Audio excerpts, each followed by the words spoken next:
അപ്പോൾ ഡൈനിങ്ങിൽ wash basin വെക്കുന്നതിനോട് പൊതുവേ എനിക്ക് കൺസെപ്റ്റ് എനിക്ക് തീരെ ഇഷ്ടമല്ലാത്തൊരു സംഭവമാണ്. ഇപ്പോൾ നമ്മൾ സജസ്റ്റ് ചെയ്തിട്ടുണ്ടെങ്കിൽ ഡൈനിങ്ങിൽ നിന്ന് മാറിയിട്ട് ഹാളിലൊരു മൂലക്കോ ഒരു സ്പേസ് പ്രത്യേകം കണ്ടെത്തിയിട്ട് ചെയ്യാൻ ശ്രമിക്കുക. കാരണം നമ്മൾ ഇവിടുന്ന് ഭക്ഷണം കഴിക്കുന്ന സമയത്തേക്ക് ഇവിടെ വാഷ് ബേസിൻ ഉപയോഗിക്കുന്നുണ്ട് എന്താ പ്രശ്നം എന്ന് നിങ്ങൾ ചിന്തിക്കുന്നുണ്ടെങ്കിൽ 2-3 പ്രശ്നങ്ങളുണ്ട്. അതിൽ എടുത്ത് പറയാവുന്നത്, ഇപ്പോൾ ഒരു പ്രായമുള്ള ആൾക്കാർ, പ്രായമുള്ള എന്നല്ല, നമ്മളിപ്പം ഒരു കഫത്തിൻ്റെ ബുദ്ധിമുട്ടൊക്കെ ഉള്ള ഒരു ആൾക്കാരാണെങ്കിൽ ഇവിടെ നിന്ന് എണീറ്റ് പോയി അവർ ഇതിൽ കൈ ഉപയോഗിച്ച് ഇങ്ങനെ കഴുകുന്ന സമയത്തേക്ക് ഇങ്ങനൊരു സൗണ്ട് കേൾക്കുന്നത്.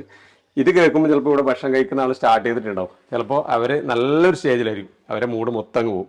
അപ്പോൾ പിന്നെ ഭക്ഷണം കഴിക്കാൻ തോന്നിയെന്ന് വരില്ല. ചില ആൾക്കാർ മെൻറ്റാലിറ്റി അനുസരിച്ചിട്ടാണ് എല്ലാവർക്കും ആ പ്രശ്നം വന്നതെന്ന് വരില്ല. പിന്നെ അതുപോലെ തന്നെ നമ്മളിവിടെ ശക്തിയിൽ കഴുകുന്ന സമയത്തേക്ക് ഇങ്ങനെ നമ്മൾ തുപ്പുന്ന സമയത്തേക്ക് ഒരുപാട് ഇങ്ങോട്ടേക്ക് തെറിക്കാൻ സാധിക്കും. ഇപ്പം ഞാൻ കൈ കഴുകുന്ന സമയത്തേക്ക് തന്നെ ഇവിടെയൊക്കെ വെള്ളത്തിൻ്റെ ഡ്രോപ്പ് കാണാൻ വേണ്ടി പറ്റും. ഇവിടെ ഒരു ഡ്രോപ്പ് ഉണ്ട്, ഈ ടേബിളിൻ്റെ മുകളിൽ ഡ്രോപ്പ് ആയിട്ടില്ല. അത് എന്തായാലും 3-4 ആൾക്കാർ കഴിക്കുന്ന സമയത്തേക്ക് എന്തായാലും ആ ഡ്രോപ്പ് വരാനുള്ള സാധ്യതയുണ്ട്. അപ്പോൾ അതൊരു വല്ലാത്തൊരു ബുദ്ധിമുട്ടുള്ളൊരു സംഭവം തന്നെയാണ്. എങ്ങനെ നോക്കിക്കഴിഞ്ഞാലും നമുക്ക് ബുദ്ധിമുട്ടായിരിക്കും. അപ്പോൾ ഡൈനിങ്ങിൽ ടേബിളിൻ്റെ സ്പേസ് എത്ര വേണമെന്ന് കണക്കൂട്ടുന്ന സമയത്തേക്ക് നമുക്ക് മിനിമം ഈ സ്പേസ് പോരാ. എന്തായാലും ഇതിൻ്റെ അപ്പുറത്ത് ഒരു 20 കൂടി കൂടുന്ന ലെവലിലേക്ക് കൊണ്ടുപോകണം. അതായത് നമ്മളിപ്പം നേരത്തെ പറഞ്ഞ അളവ് വെച്ചിട്ട് നോക്കുന്നതാണെങ്കിൽ 322 സെൻറ്റിമീറ്റർ നമ്മൾ പറഞ്ഞത്, അത് പ്ലസ് ഒരു 40, അപ്പം 362, അതായത് 360 നിങ്ങൾ മിനിമം സ്പേസ് കൊടുക്കാൻ ശ്രമിക്കുക.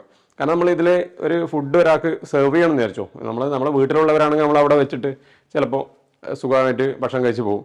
പിന്നെ വേറെ ആളെങ്കിൽ നമ്മളിപ്പം ഭക്ഷണം വിളമ്പി കൊടുക്കണം, നമുക്ക് അത്രയും വേണ്ടപ്പെട്ട ഒരു അതിഥിയാണെങ്കിൽ നമ്മളിങ്ങനെ ഫുഡ് കൊണ്ടുപോകുന്ന സമയത്തേക്ക് നമുക്ക് കൈ ഇത്രയും നെഞ്ചിൻ്റെ ഈ ഉയരത്തിലൊക്കെ വെച്ച് ആ ഒരു പാത്രം കൊണ്ടൊക്കെ പോകുമ്പോൾ ഒരു ബുദ്ധിമുട്ട് വരും.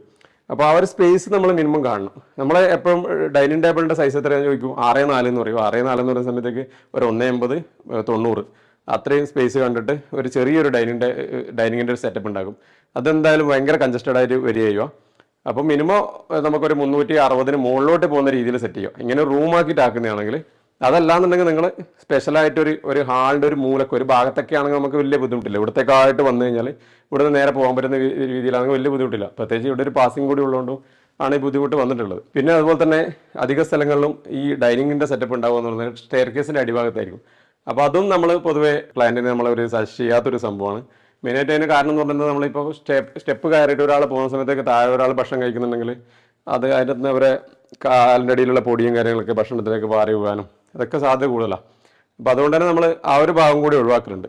അപ്പോൾ മിനിമം സൈസ് എന്ന് പറയുന്നത് നിങ്ങൾ ഈ ഒരു 2 മീറ്റർ 1 മീറ്റർ വീതിയുള്ളത് ഇടാൻ ഉദ്ദേശിക്കുന്നുണ്ടെങ്കിൽ ഈ ഒരു അളവെടുക്കുക. അതിൽ കൂടുതൽ ഉള്ള ടേബിൾ ഇടുന്നുണ്ടെങ്കിൽ അതിനനുസരിച്ചിട്ട് ടോട്ടൽ നമ്മൾ വലിച്ചു വെക്കുന്ന അളവ് കണക്കൂട്ടിയിട്ട് ചെയ്യുക. അപ്പോൾ വലിച്ചു വെക്കുന്ന സമയത്തേക്ക് നമുക്ക് ഇരിക്കേണ്ട കണ്ടീഷനിൽ നോർമൽ അളവിലുള്ള അളവും കൂടി ഞാൻ പറഞ്ഞുതരാം. ഇപ്പോൾ ഈ 1 മീറ്ററുള്ള